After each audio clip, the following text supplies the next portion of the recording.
Everyone, today we are going to see how to deal and how to do a test, a global test. First, what do we mean by a global test? A global test is a test that contains a text, comprehension questions, language, and writing.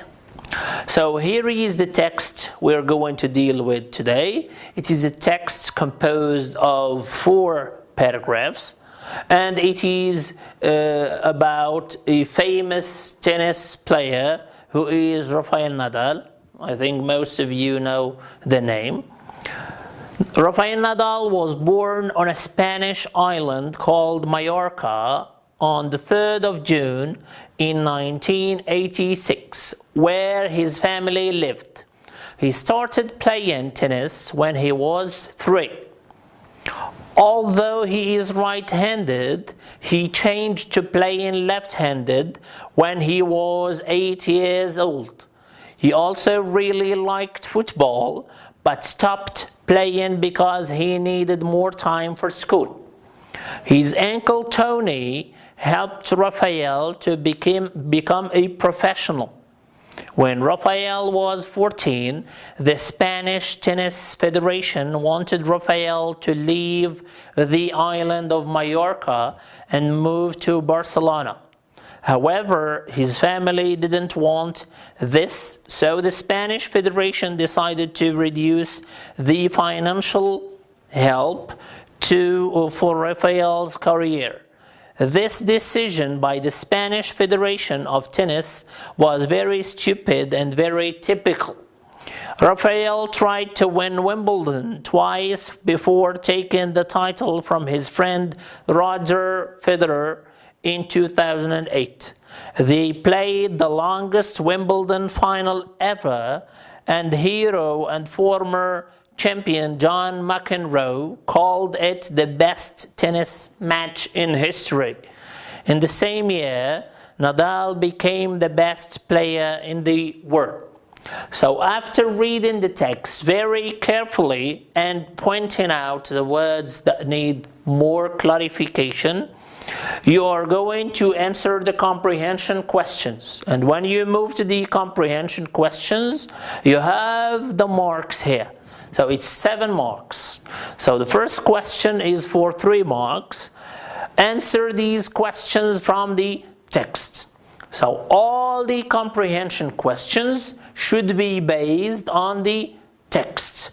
Or you can take the information from the text and you use your own words to come up with the answer. So the first one, where was Rafael Nadal born? So here we have where. So you pay attention to the types of questions. Second question, when was Rafael Nadal born? The third question, what is Nadal's favorite sport plus tennis? So you will have a look at the text and then you come back to the questions and you answer the questions. Where was Rafael Nadal born? So here we start the question with the word where. And when you say where, you are asking for place. That is correct. So we are asking about the place where Rafael Nadal was born. He was born in a Spanish island called Mallorca. This is the place of birth for Rafael Nadal. This is the correct answer. Second one, when was Rafael Nadal born? So when you say where for place, when for, that's it, for time. When was Rafael Nadal born? He was born on June the 3rd in 1960 or 86.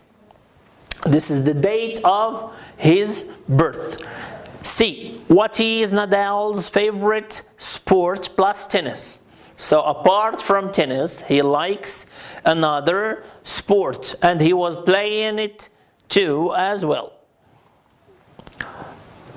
He likes football. So football is his favorite sport plus tennis. This is the first comprehension question. The second comprehension question is say whether these sentences are true or false and correct the false ones. So including true or false. If it's true, it doesn't need correction. If it is false, it needs correction. What do I mean by correction? Sometimes there is just a mistake in the words given or in the sentence structure. So you need to come up with the correct sentence structure or sentence words. The first question or the first sentence, Rafael Nadal is American. Second one, Rafael Nadal was born in 1988. Third one, Nadal won Wimbledon in 2008. Won, this is the simple past of the verb win. Rafael Nadal became the best tennis player in 2008. And again, became is a simple past of the verb become. First one, Rafael Nadal is American. What do you think? It is false. He is not American, he is Spanish. B.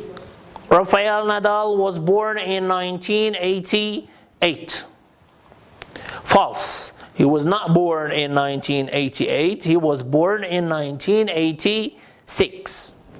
C. Nadal won Wimbledon in 2008. This is true. And the last one, Rafael Nadal became the best tennis player in 2008.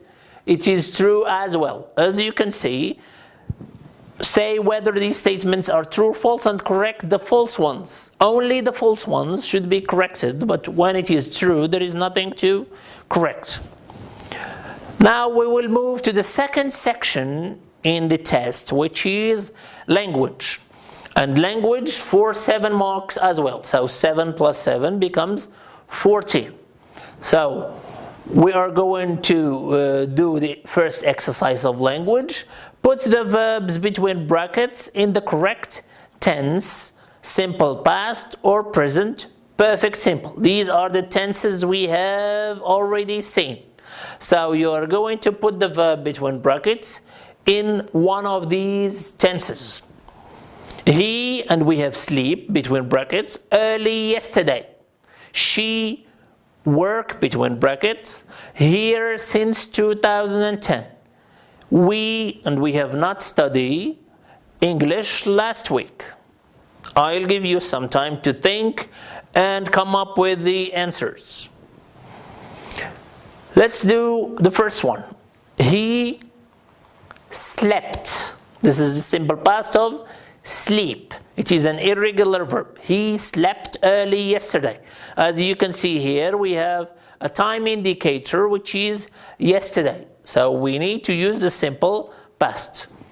She, second one, she here since 2010. She has worked. Why do we use the present perfect simple here? Because we have since 2010. C. We not study English last week. We didn't study English last week. So because we have a time expression that indicates the past, we didn't study. We have not and we have study. And as we have said earlier, you take the auxiliary to do and you put it in the simple past, plus not, plus the base form of the verb. Let's move to the second exercise. Fill in the blanks with do or make, and we have seen collocations of do and make. We allotted 2 marks for this exercise, a half for each answer, and here 1 for each answer. I need to all the work in the office. B. She will a cake for Amin's birthday.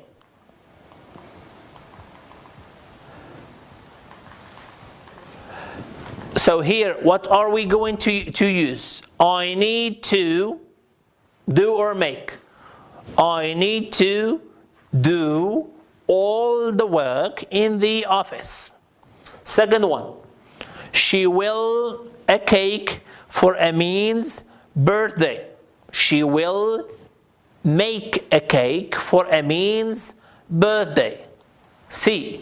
The kids a mess in the living room every day. What do you think?